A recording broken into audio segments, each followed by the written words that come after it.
Welcome to the second lesson of creating a VRChat multiplayer game. So let's start with the goal summary. What we are going to do in this lesson is that we are going to build the basic arena layout. We are going to import a stadium from the Unity asset store.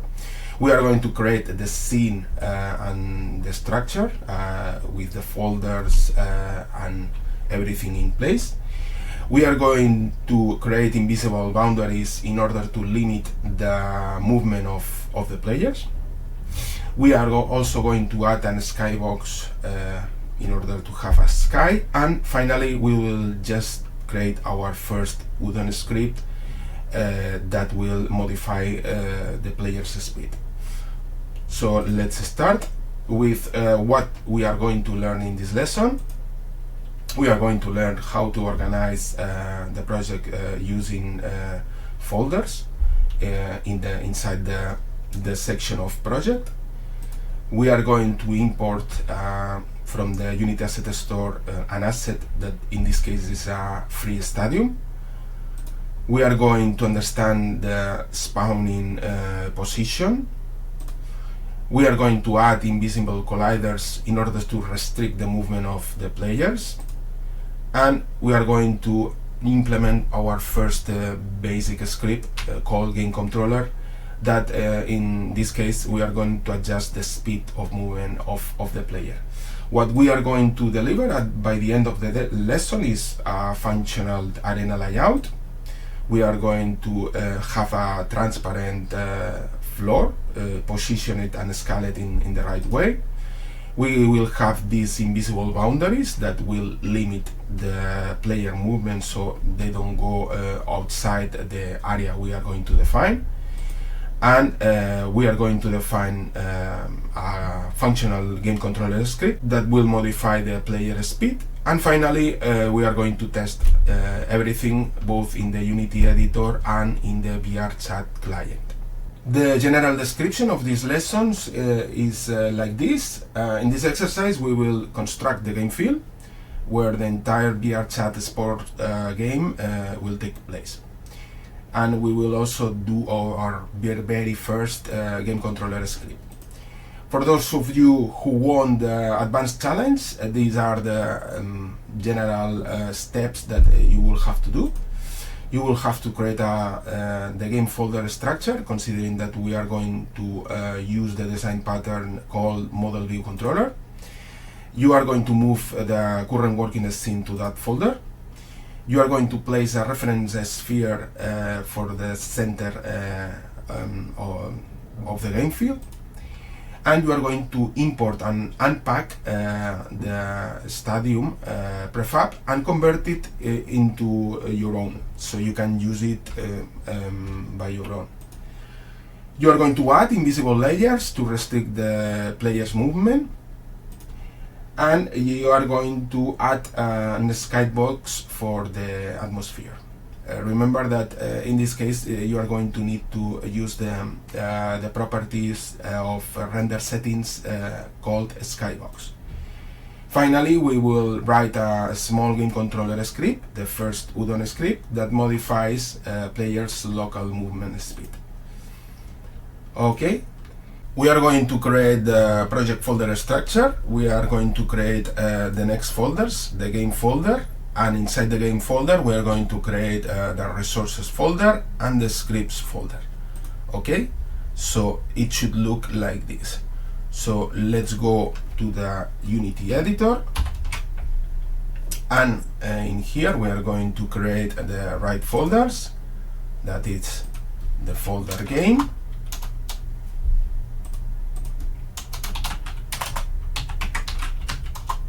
and inside the folder game we are going to create two folders, resources and scripts.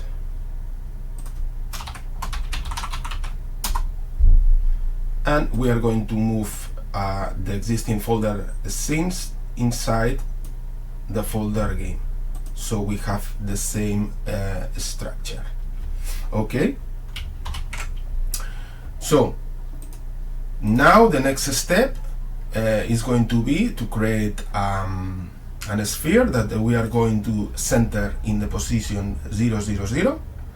That will be our reference when we are going to place later our game stadium.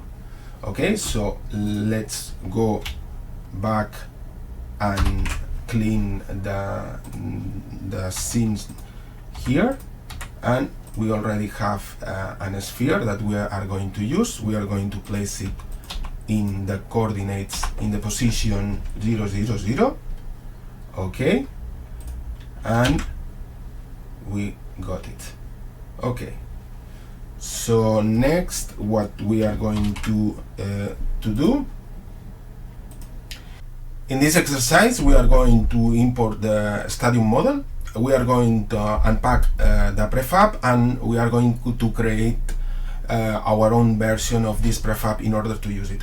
So for those of you who look for the level 2 challenge, the guided challenge, these are the steps that you are going to need to do by your own. You are going to import the stadium model. You can get the link here from the Unity Asset Store, and you are going to move all the imported contents to the folder Game Resources. Next, we are going to load the scene that is already in this package, and you are going to clean the prefab until you got the stadium you need. The third step is create the prefab that I have just talked about before, and you are going to place it in Game Resources folder and with the name of Game Field. Finally, you are going to place the stadium, considering that the previous sphere that we have placed on the position 0, 0, 0 in order to be the center of the game field. Now we are going with the level 3 of difficulty, going step by step, doing everything so nobody is left behind. So first of all, we are going to download the stadium prefab. This is a free asset that you can download. We are going to open this asset in Unity. Okay, so let's move to Unity. We have the stadium here. Since I already downloaded, the only thing I need to do is just to import it. We import all the assets here, and once you have imported all the assets, we can move the folder with all the assets to the resource folder. So we have the organization that we are looking for. And going back to the slides, now we can load the demo scene. So we load the demo scene.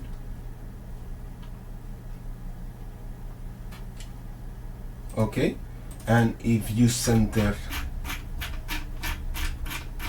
you can see the whole stadium in here.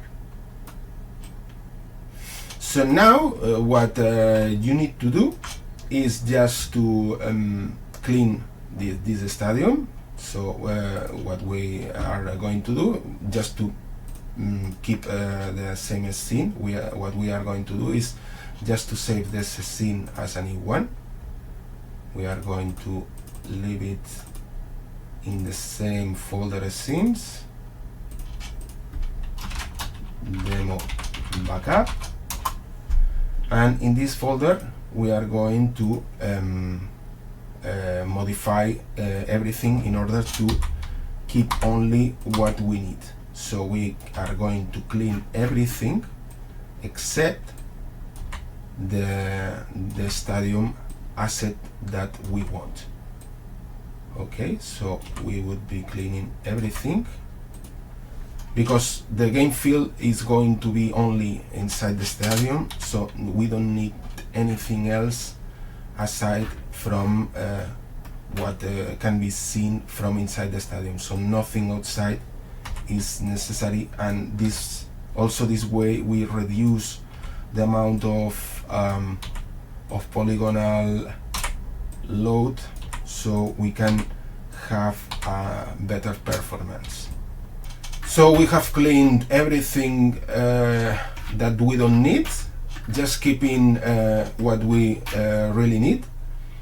And now we can create with this our prefab. So we are going to rename this as game field, and we are going to create the prefab just by dragging the whole object to the folder game resources. Okay, so we are still in the backup scene that we have created in order to clean the stadium. So we are going back to our main scene. Okay, and in here, taking as a reference our center, we are going to place the stadium. So we are going to drag the whole game field. Okay,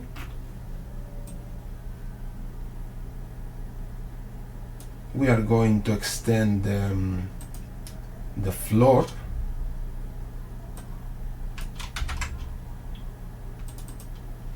We are going to extend the floor. Let's make it 1000. Okay, now we have a way bigger floor.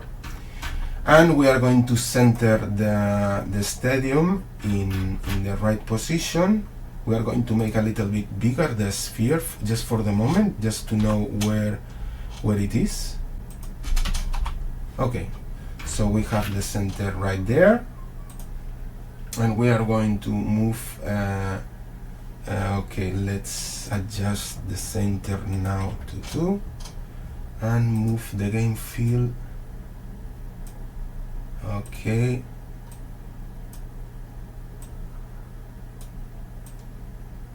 so it is in the center. Okay, so it's in the center. Okay, right now we can just disable the mesh renderer and sphere collider of this reference sphere for the center, just to leave it clean. The floor, we also have to adjust the floor.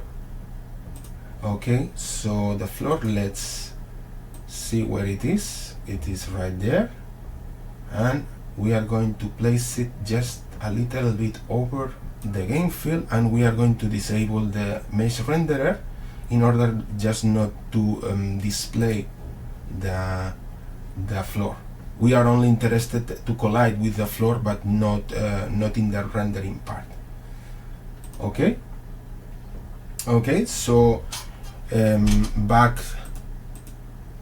to the slides.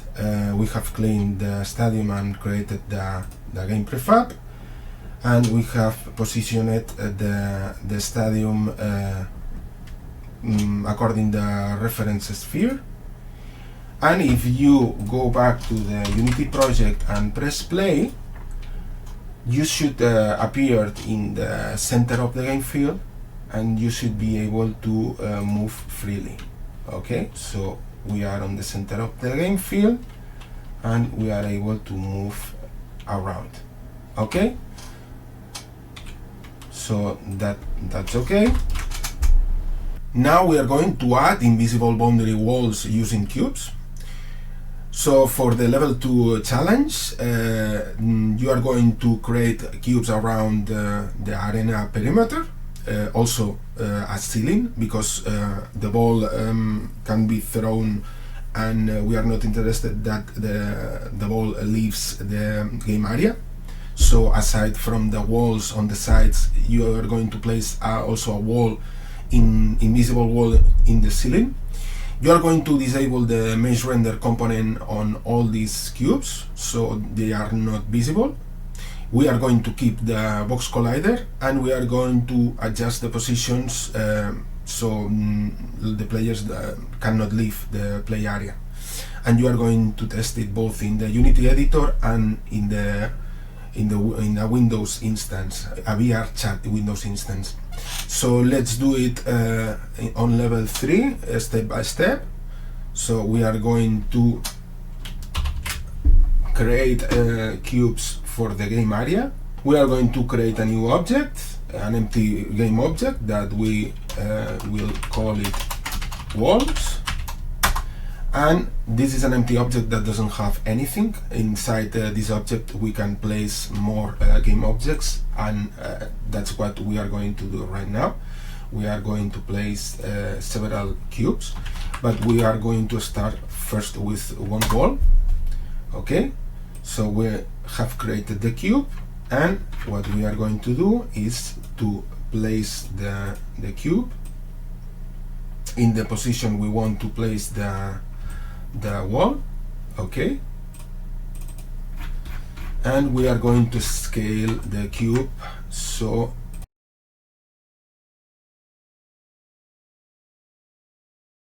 okay, we have just created the first wall. The next step would be just to disable the collider, but since we are going to create more walls, for the moment we are going to leave it. We are going to create a new wall. In order to ease the job, we are going just to duplicate the existing wall, and for the new wall we are going just to move it on the other side. Okay, and we are going to create more walls for both of these sides.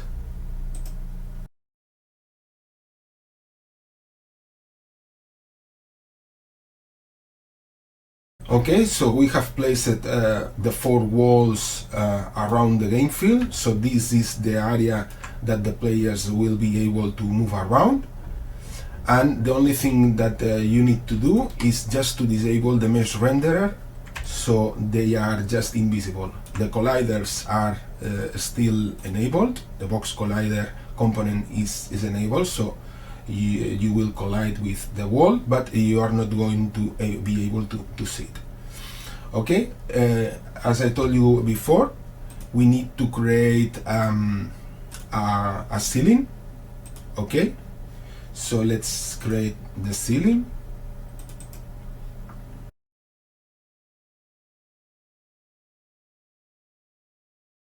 Okay, so we have created the ceiling, and players, not only players are not going to be able to leave the area, but also the ball is not going to go outside the area.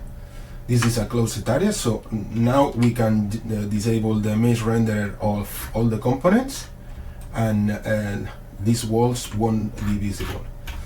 And now it's time to test the results. So if we run in the Unity editor and we move towards the walls, we should be stopped by the walls.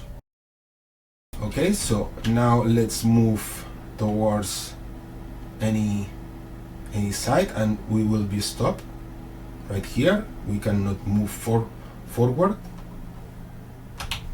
Okay, so we have limited the area.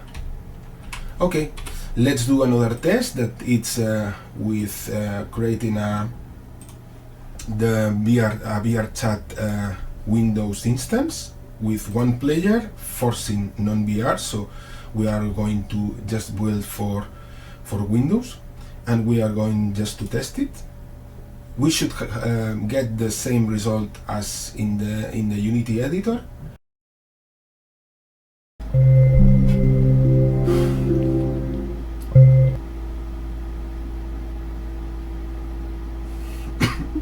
Okay, we have a spawn in the center of the field, that's right. And if we go to any other wall, okay, let's go to this side of the field, and we will collide here, and we cannot move forward. Okay, so we have set the perimeter of the game area, and players will only be able to move in this area. Okay, so next what we are going to do in this exercise, we are going to create the GameController script, and this script is going to change the player's speed when the players is joining to the world. So for the level 2 of difficulty, the guided challenge, these are the steps that you should implement.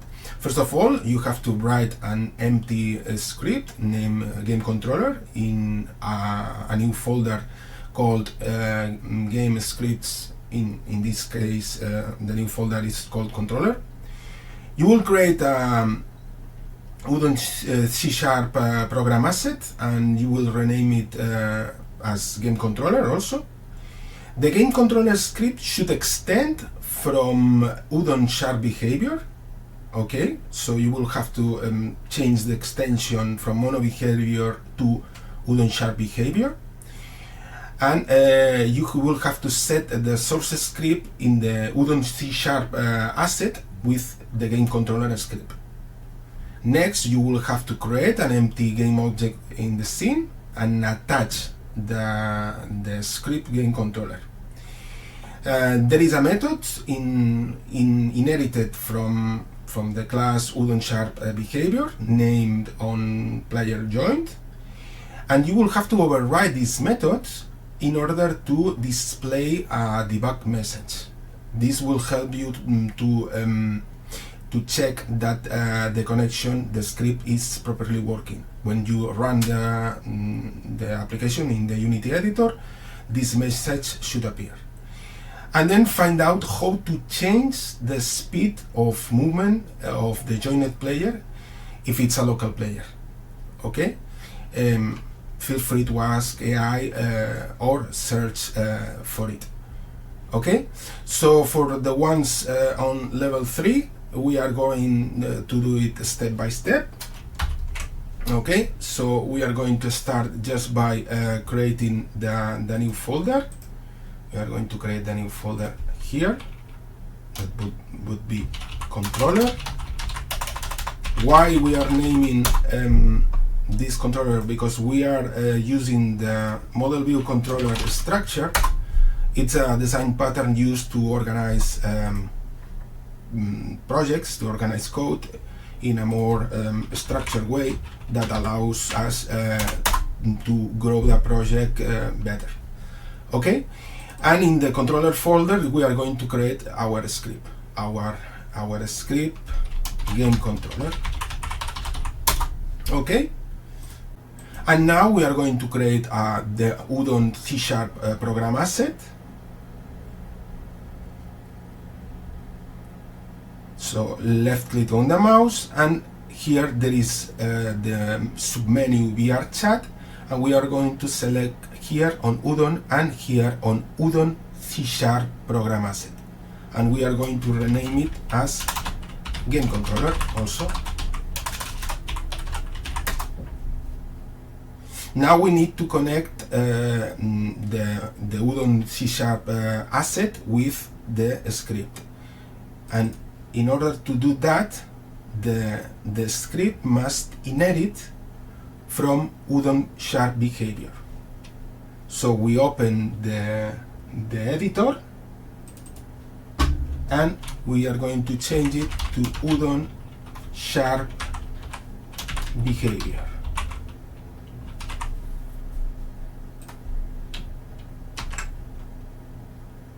We are going to import the library of Udon sharp. Okay, and save the result.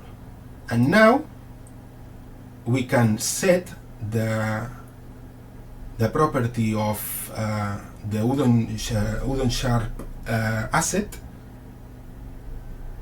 with the script. All the scripts need to be to have the same structure, need to be connected with an Udon C# program asset. So we will have to do, and every time that you are going to create a script, you are going to go through this process. Okay? Okay, so we can compile the sharp script, and it should be okay, everything. Okay. So next, what we are going to do is just to create an empty object in the scene that we are going to also name GameController, and we are going to attach the C# script to that empty script. Okay, Next, we are going to overwrite the method onPlayerJoined. Okay, so we are going back to the editor, and we have that onPlayerJoin, onPlayerJoined, it's an override of Unity sharp.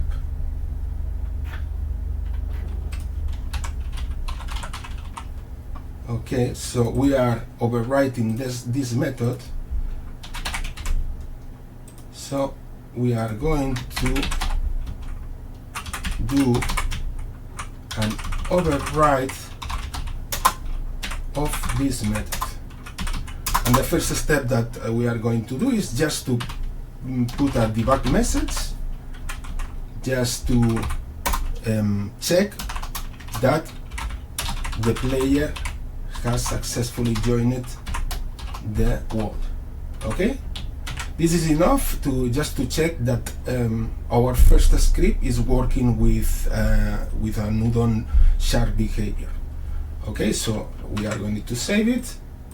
We are going to back to the editor, wait for the compilation to finish, and we can now run in the editor, and in the console the debug message should appear. So if we press play, okay, the message onPlayerJoined, the message that we have specified right here, has appeared. Okay, so the next step is to find out how to change the player speed in order to when the player joins, the local player joins again, how we can change the player speed. Okay, so I have here already the code,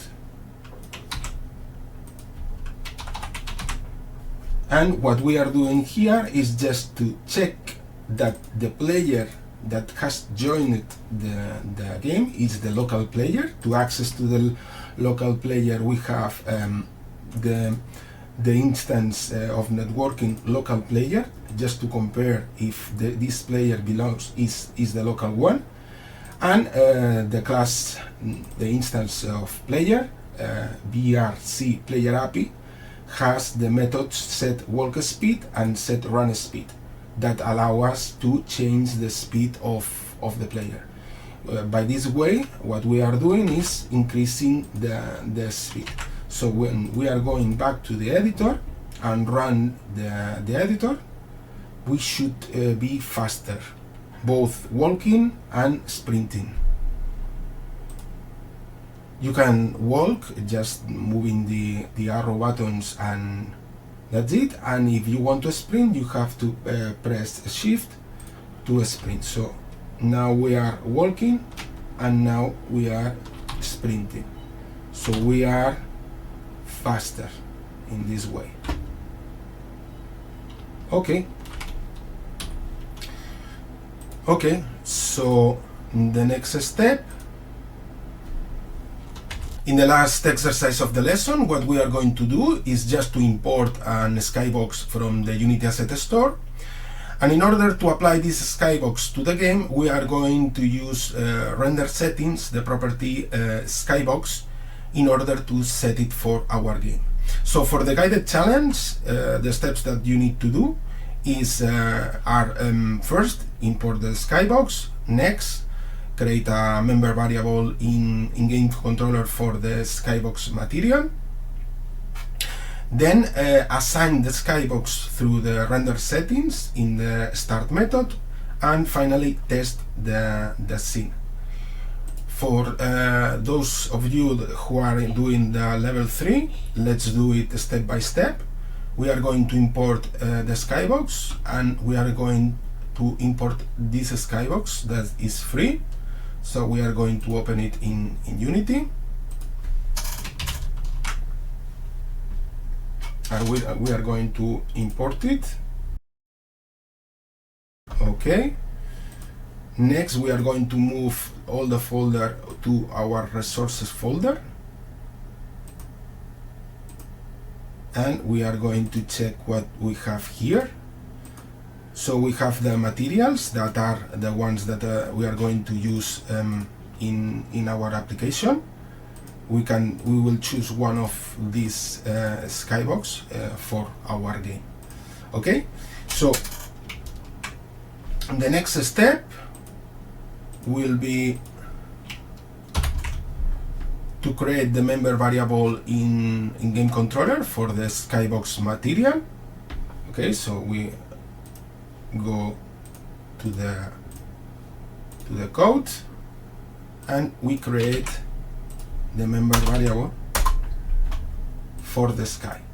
Okay, and in the next step would be in the editor, we go back and select the GameController game object on the hierarchy, and you can see that the property sky has appeared. Okay, so we choose any skybox, this one for example, and now in the start method we are going to set this skybox.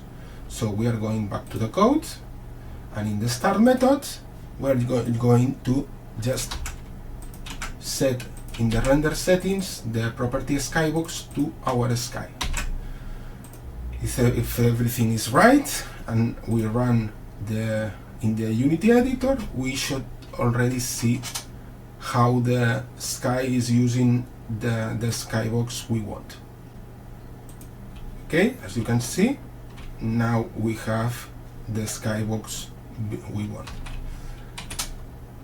Okay, so with that we have finished this lesson.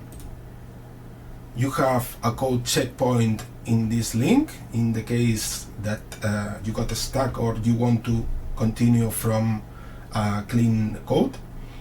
And the last step that we have to do is just test it.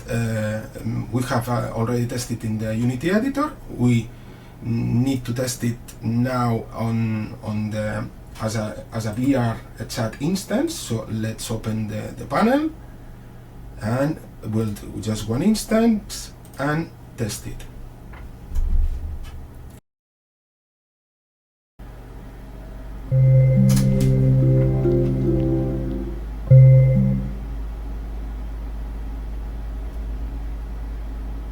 Okay, once we have joined the world, we are going to test that the walking speed is faster, just the way we want. The running speed is also faster, and the sky is the one we want. And of course, we collide with the walls. And now we are going to test it on the VR headset. So what I am going to do now is just to change to force that the checkbox force non-VR uncheck, and now I am going to wear the VR headset connected. Okay, so I am connecting my VR headset. So now we are going to build and test our world in the VR headset. Now we are entering the world.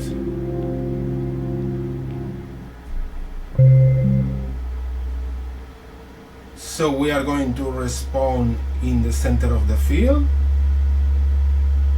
as soon as we join the world. Okay, we are on the center of the field, that's right. We can see the skybox up there, that's right. And if we try to collide with the wall, we are colliding with a ball, and that's it. That would be for this lesson.